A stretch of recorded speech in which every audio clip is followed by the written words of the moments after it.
Hello and welcome. My name is Jenna, and my partner Alyssa and I are thrilled to be speaking today about coaching in gymnastics and current changes that have been promising for changing the landscape and culture of gymnastics. So here's key discussion points. So first, we're going to highlight the climate in gymnastics currently. We're going to introduce the new changes and changes in coaching staff. We're going to present their coaching styles and then talk about what the literature says about their approach to coaching and what outcomes result from that. So before we get into the event, I'm going to highlight the historical culture in elite gymnastics. And this is characterized by a winning at all cost atmosphere, which really fosters and tolerates abuse and upholds this expectation to train and compete despite injuries or poor health. And this, combined with the culture of silence and retribution, unfortunately leads to many negative outcomes, especially when coaches exhibit very manipulative, ignorant, humiliating behaviors and are driven by punishment instead of positive reward or feedback. Now, what results from this is a constant pressure to strive for perfection and a constant need to progress. And an important drawback is that abuse prevention strategies rely on self-report once abuse has already happened. So action can be taken to prevent further abuse, but not the onset of abuse. On top of this, there's also a reputation that authorities do not take proper action once abuse is reported. Another factor that contributes to this toxic environment is that when coaches' reputation is dependent on their athletes' success, they may act in more ways of interest to themselves as a coach rather than the athlete, and may end up treating them as a dispensable tool. So really, the athlete's reliance on their coaches for specialized knowledge and skills increases their vulnerability and creates an asymmetric coach-athlete dependency where the power imbalance is pretty extreme.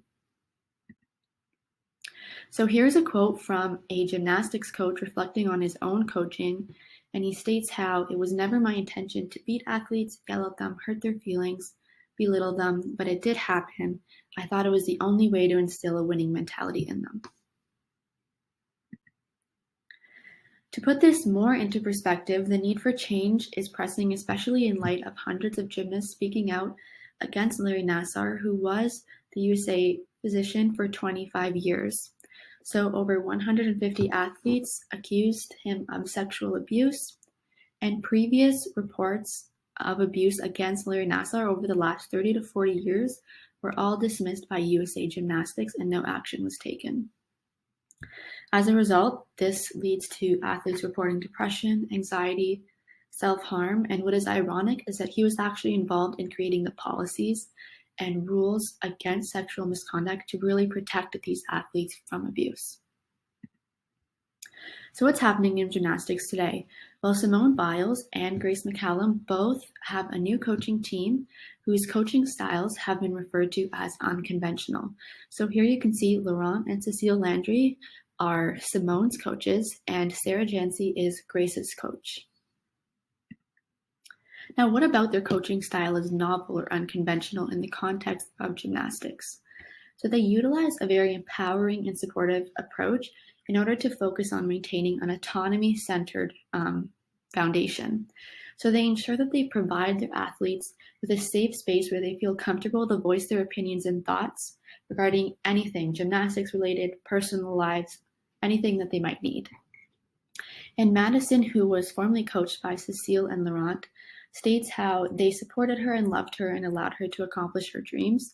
And I think that really highlights how there is care and concern for these individuals as people, not just as gymnasts. And they're also very athlete-centered in their approach.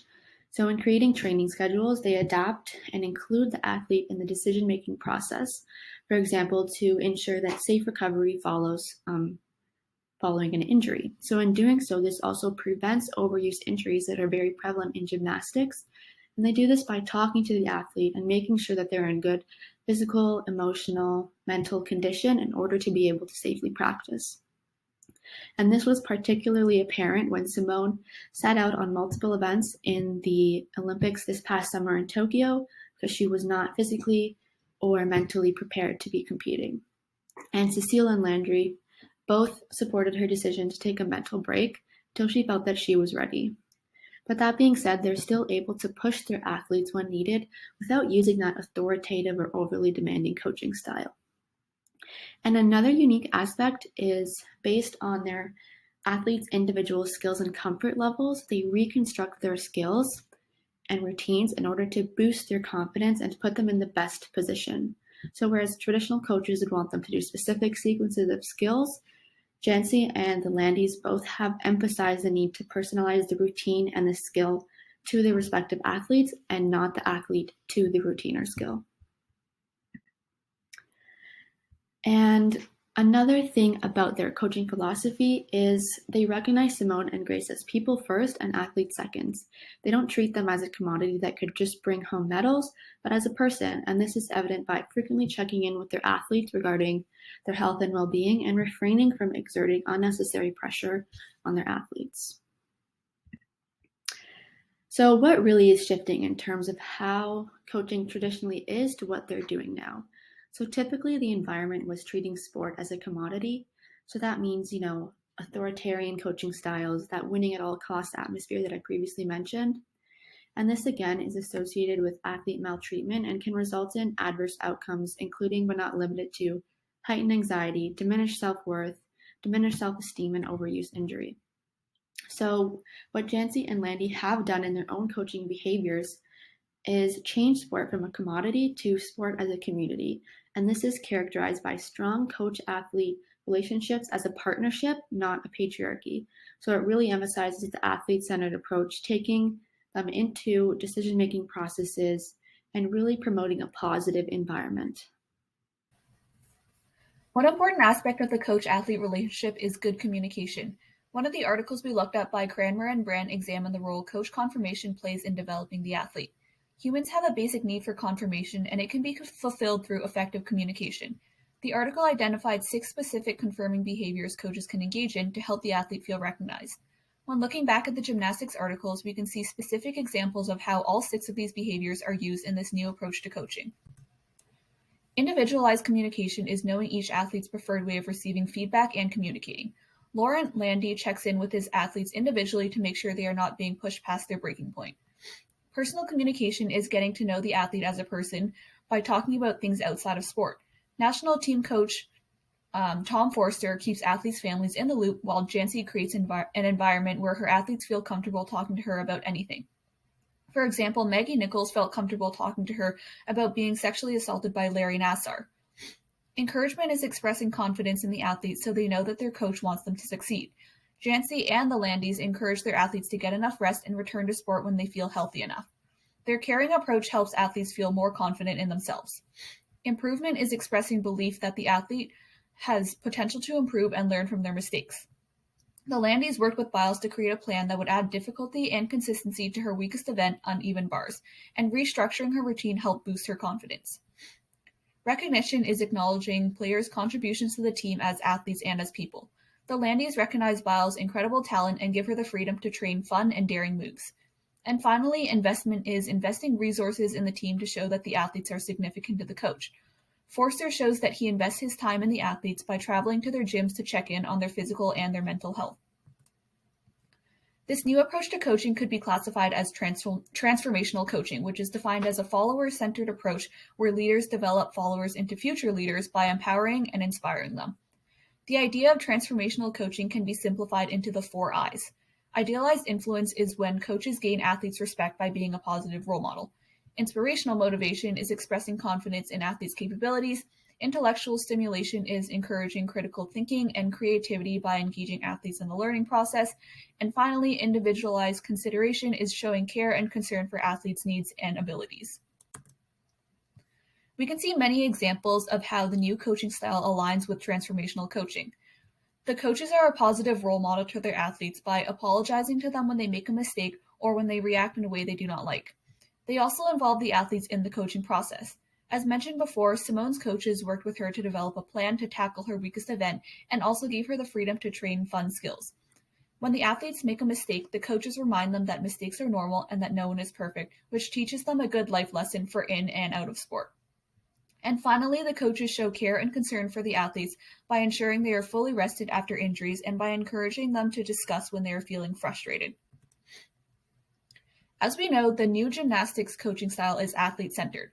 This approach helps build a good coach-athlete relationship by revolving it around trust and confidence, and it can lead to positive psychological outcomes.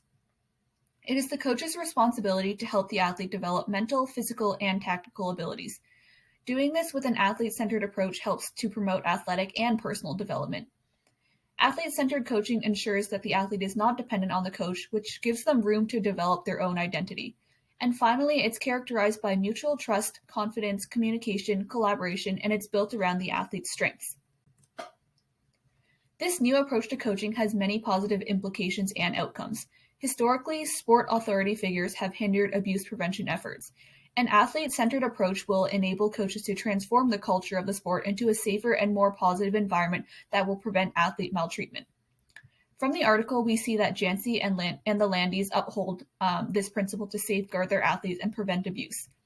This approach also helps the athlete develop competence, autonomy, and relatedness, the three basic psychological needs that will help enhance their autonomous motivation and protect them against external pressures. A healthy coach-athlete relationship can cause a shift in power dynamic where the athletes are empowered and their voices are prioritized. In the article, we saw an example of an unhealthy coach-athlete relationship where Simone suppressed her emotions and avoided speaking out at her old gym because of the nature of the gymnastics culture.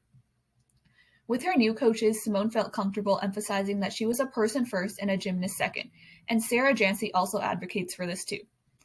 Finally, a healthy coach-athlete relationship has many other positive outcomes such as increasing player engagement, communication, competence, motivation, self-efficacy, and positive social relationships. Let's finish off with some reflection and ask ourselves these important questions. Now that we know that this new approach to coaching that Jancy and the Landys implement has been proven to be just as and even more successful than traditional coaching styles in gymnastics, why do you think coaches are still drawn to the historic abusive behaviors, and what is the major factor causing such resistance to changing one's coaching behaviors and philosophies? And finally, what are the implications and long-term effects in athletes such as Simone Biles, who have experienced abusive coaching in the past and are now in a better coaching climate? And that's all, so thank you all for listening.